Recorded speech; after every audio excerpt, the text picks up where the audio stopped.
Hi friends, இன்றைக்கி சிறகடிக்க ஆசை பார்ப்போமா? பார்க்குறதுக்கு முன்னாடி ஒரு லைக் போட்டுக்கோங்க. வாங்க வீடியோக்குள்ளே போகலாம். என்ன நடக்குதுன்னு பார்த்தீங்கன்னா, மனோஜுக்கு பொண்ணு பார்க்க திரும்பியும் அவங்க அம்மா ஆரம்பிச்சிட்டாங்க. ஆரம்பித்ததுக்கு ஒருத்தர் வந்திருக்கார் ஜோசியர். அவர் சொல்கிறாரு, கணிச்சது பார்ப்ப முத்து எய்த்தாப்பில் வர்றாரு. இவருக்கு தானே சூப்பர் பொண்ணாக பார்த்துருவோம், ஆள் அழகாக இருக்கார் அப்படின்றாங்க. இவனுக்கு இல்லை, என் மயம் மூத்த மயனுக்கு அப்படின்னு சொல்லி சொல்கிறாங்க. விஜயா சொல்ல விட்டி, சரி இந்த ஜாதகத்தை எடுத்துகிட்டு வாங்க, என்ன ஏதுன்னு பார்ப்போம். ஆனால் நீங்கள் சொன்ன பேர் பொறுத்தத்தை வச்சு பார்க்கையில் அவருக்கு 2வது கல்யாணம் முடிஞ்சிருச்சு அப்படின்னு சொல்லி சொல்கிறாங்க.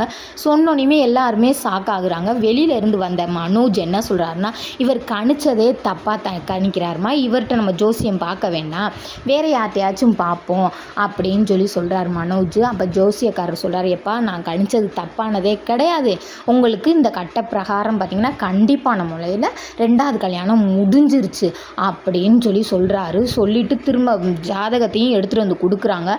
ஜாதகத்தையும் பார்த்ததுக்கப்புறமே 2வது கல்யாணம் முடிஞ்சிருச்சு அப்படின்னு சொல்லி சொல்கிறாங்க. எல்லாருமே இப்படி தக்கன்னு முழிக்கிறாங்க.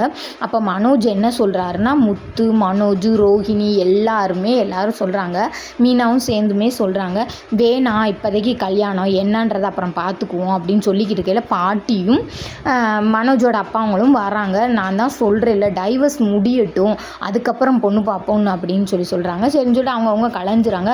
கலைஞ்சதுக்கப்புறம் மனோஜை கூப்பிட்டு விஜயா பேசுகிறாங்க, டே மொதக்கி நீ இப்போ ரொம்ப சரியில்லைடா, நீ யார் பேச்சையோ கேட்டு ஆடுற மாதிரி இருக்குடா, நான் தான் சொல்கிறேன் இல்லை கல்யாணம் முடிச்சு வைக்கிறேன், நீ ஏன்டா அப்படி பண்ணுற? இல்லைம்மா ரோஹிணி அவளுக்கு தெரிஞ்சால் ஏதாவது சண்டை இழுப்பா, அதனால நான் டைவர்ஸை வாங்கிக்கிறேன், நீங்கள் அதுக்கப்புறம் கல்யாணம் பண்ணி வைங்க அப்படின்னு சொல்லிட்டு மனோஜ் போயிடுறாரு. போனதுக்கப்புறம் என்ன நினைக்கிறாங்கன்னு பார்த்தீங்கன்னா, விஜயா இது எதுக்கு யாருக்கிட்டையும் சொல்ல, ஒரு பொண்ணு கிடைச்சதுக்கப்புறம் நம்ம சொல்லிக்குவோம் அப்படின்னு நினைக்கிறாங்க. அப்புறம் பார்த்திங்கன்னா மீனாவும் ரோஹிணியும் போய் மீனாவும் ஸ்ருதியும் போய் ரோஹிணியை பார்த்து பேசுகிறாங்க.